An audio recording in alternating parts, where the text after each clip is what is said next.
Alhamdulillah, salatu wassalamu ala Sayyidina Rasulillah wa ala alihi wa ashabihi wa man walah.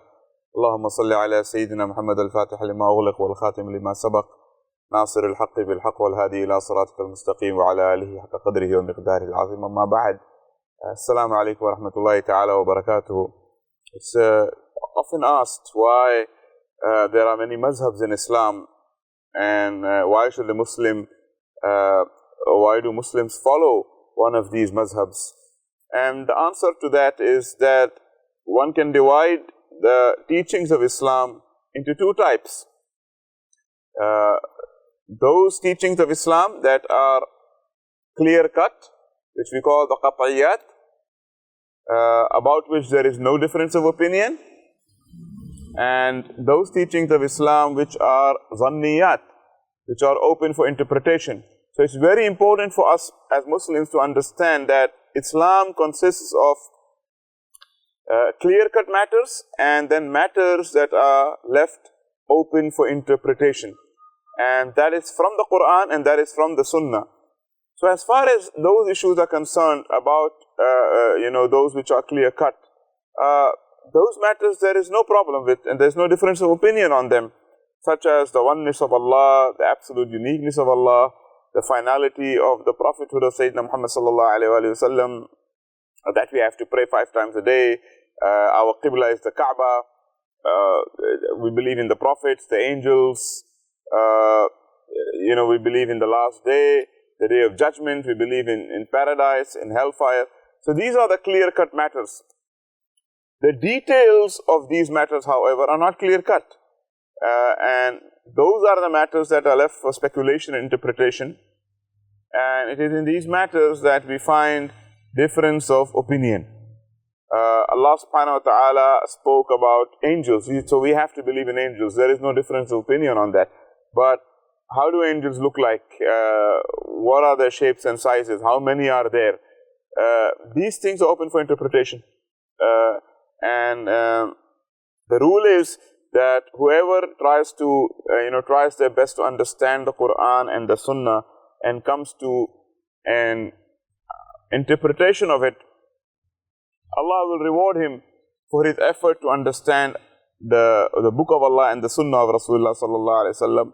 If he is correct in his understanding, he will get 2 rewards, and if he is mistaken in his understanding, he will get 1 reward. So either way, the differences amongst the Muslims in the mazhabs are not a sinful thing. They lead to reward. And Imam Malik, the great Imam of Madinatul Munawwara, to whom the Maliki mazhab is ascribed to, one day the Khalifa of the Muslims, Abu Ja'far al-Mansur, came for Hajj. And he went to Medina. When he met Imam Malik, he was so impressed by Imam Malik's knowledge and especially his book Al-Muwatta. He told him that I would like to make your book and your mazhab the official mazhab of my entire kingdom. So here Imam Malik had an opportunity where the Khalif is offering to make his mazhab the official mazhab of the entire Islamic state and enforce it on everybody. Many Muslims today, many ulama today would love an opportunity like that. If the government will enforce my mazhab on everybody, who wouldn't want that in today's time, right? But Imam Malik said no. He said, Ya Amir al-Mu'mineen, the Prophet Muhammad sallallahu alaihi wasallam had many Sahaba. They all learned something from him, and they all went to different lands and taught their people whatever they had learned from the Prophet sallallahu alaihi wasallam, the way they learned it and the way they understood it and the way they practiced it. So everybody in the different parts of the Muslim world, they are following something from the Sahaba. I do not want you to impose my mazhab only on everyone. So the spirit of the mazhabs there is that they are all on haqq. They are all trying to follow the truth. And a Muslim may follow any of these mazhabs as long as he does not condemn the others, as long as he does not believe that only his mazhab is the correct one and his mazhab is the only one going to Jannah. You can believe your mazhab is more correct than others, but Islam includes everyone, and we do not need to fight and hate each other because of that. So just having a mazhab doesn't necessarily mean that we have to fight everybody else. Allah subhanahu wa ta'ala prohibits us from fighting each other.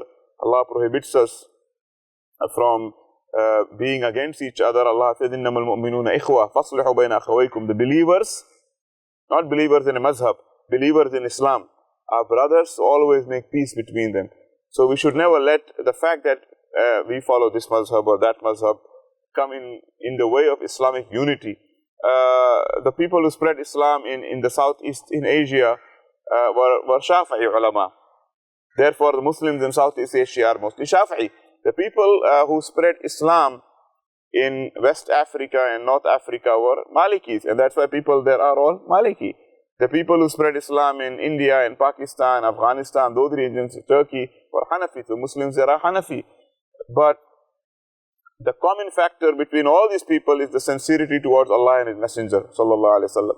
So if you, doesn't matter which part of the Muslim world you come from or what mazhab you have learned, we all have to learn a particular mazhab so that we can understand Islam properly through one particular system. But that shouldn't lead us to undermine the others. We should always learn about the others as well, so that we understand the other better and they understand us better. I call on all Muslims to follow whatever mazhab they are convinced of and they follow or they grow up with, but do not undermine the others, for in the end we are all Muslimin.